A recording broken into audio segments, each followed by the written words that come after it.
So I was talking to someone recently. They'd had an experience with a panic attack, and I was explaining to them what happens on an energetic level when a panic attack occurs. And I thought I'd share it here because not only is it useful to know what's happening when you have a panic attack or when you're in the throes of anxiety, but it also gives you your power back. I think one of the worst things about panic attacks and anxiety is that feeling of being powerless against it, not being able to do anything. So I'll explain what's going on and I'll give you a few practices that you can do to help to stop the effects of the attack or the anxiety that really do work. So even though a panic attack and anxiety are slightly different, it works for both. And just to clarify, a panic attack is the body's response to a seeming threat. It's oncoming, it's sudden, and it's often unexpected.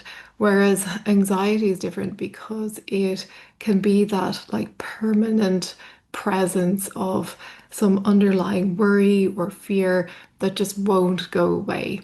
So what happens in both situations from an energetic perspective is very simple.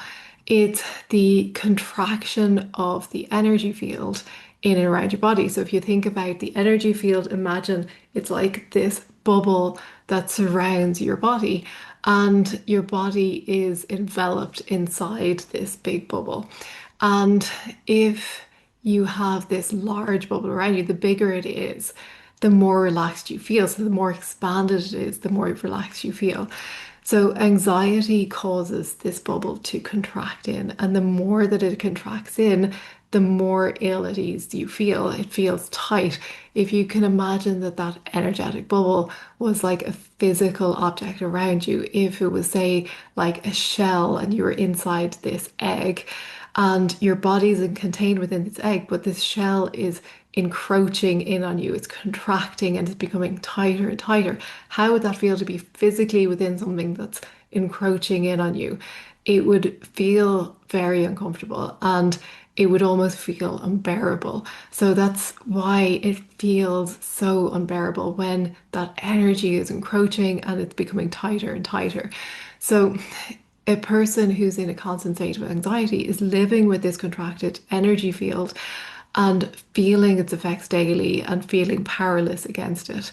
So, with a panic attack, it may be that you have a normal expanded bubble of energy all around you, but something happens that like triggers a sudden and sharp contraction of this bubble.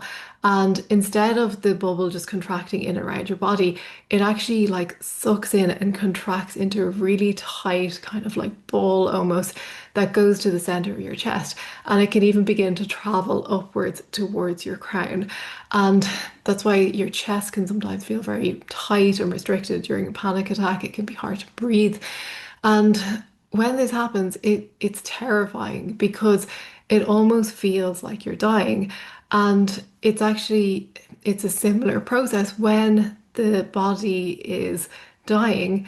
There's a similar contraction of energy where the energy is brought in and it goes up and out through the crown. Now, of course, with a panic attack, you're not dying, but it can feel that way. So when it feels so terrifying, the response is often more fear and more contraction, which only prolongs the experience. So the answer is the same for both panic attacks and anxiety. It's to, first of all, having the knowledge of what's happening. Now you know the energetics, what's happening is that contraction that feels horrible. And it's simply a contraction of your energy field. And when the energy comes in, you can expand it back out. It's just something that's triggered this contraction, but you can expand it back out. So the first thing to note is that knowledge is power. You know what's happening, you know that it can be reversed. The second thing is you can choose to expand your energy field back out, which I'll explain how to do. And then the third thing is you can talk to yourself and you can tell yourself, it's okay, I have the power to deal with this. And that alone is so reassuring. So, to expand your energy field, you can do a few things. And I'd encourage you to try all of them to see what works best for you, because for some, they'll find some of the things resonate, for others, other things resonate. And these are all very simple. They're all so simple that you might wonder if it really works. They do work, but don't take my word for it. Try it out for yourself to prove it to yourself. And you can do this when you're in a relaxed state so that when it comes to the anxiety or panic attack or whatever you might experience when you're in that state, you'll know what to do because you've already practiced it. So, the first thing to do is to listen for the furthest away sound that you can hear. So you can even try this now. If you pause for a moment and try and listen for whatever sound is furthest away that you can hear. And a couple of things happen when you do this. So, firstly, when you listen for the furthest away sound that you can hear, you have to expand your awareness. You have to expand your awareness outwards. And where your awareness goes, your energy flows. So if you're expanding your awareness out, your energy field will naturally expand out as well. So that's the first thing you can try. The second thing is to look to the periphery of your vision, trying to see as far left and as far right as you can. And you're still looking straight ahead, but you're trying to see to the periphery, how far can I see right, how far can I see left, without actually using my eyes to look left or right. So when you do this, you're expanding your field of vision. You're not just focused on something ahead of you, you're focused on everything around you to the left and the right. And when you expand your focus, you expand your energy as well. And if you find that you are having maybe a panic attack and it's just too hard to do this, you can even just look to your right and you can keep looking to your right with your eyes until you feel ease coming in, until you feel a sense of relaxation. And I would encourage you to do both. Try looking to the periphery of your vision while you're looking ahead. Do it while you're relaxed so you know what to do. But if it comes to it, if you really need to just have something that you can do in the moment, looking to your right, staying here, pausing here until you feel a sense of relaxation. The next thing you can try, if your breathing isn't affected, you can practice it. It's called the physiological sigh. So it involves two short breaths in and one long breath out. And if it's a child who's doing this, you can tell them to sniff the flower and blow out the candle. And this invokes a calming response in the body. And there's plenty of information, there's plenty of research about it. If you want to look further into it, you can Google it. You'll find all sorts of information about its effectiveness. It's called the physiological sigh. It's recommended to practice it for about 5 minutes each day. So you're going breathing in two short breaths and one long breath out, and you can do continue this for about 5 minutes, and that in itself actually promotes more well-being if you're doing it for 5 minutes each day. But it is very, very effective, so I'd encourage you to get used to practicing it so that you can use it when you need it. And then the final technique I wanted to mention is, it may seem counterintuitive, but it's to make the feeling that you're feeling, to try and make it feel worse. And if you're in the throes of a panic attack, um, try to increase the feeling. Now, I know this sounds so counterintuitive, but it does work. And the reason why it works is what you resist persists. So by trying to intensify the feeling, you lean into it and you stop resisting it.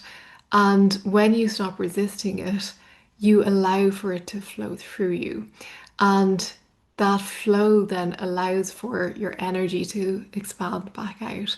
So if you think of that tight bubble, resisting what's happening holds the tightness in place.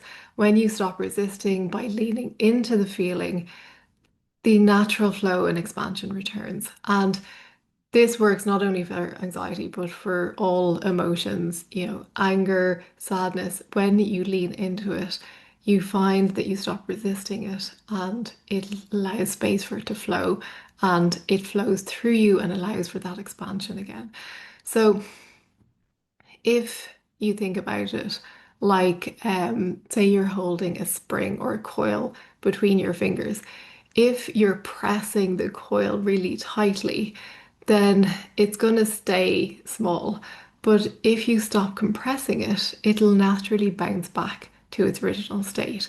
So it's the same with your energy field. Once you stop resisting, it'll naturally bounce back to its expanded state because this is its normal state. So now you know what's going on. You have the knowledge, you have the power.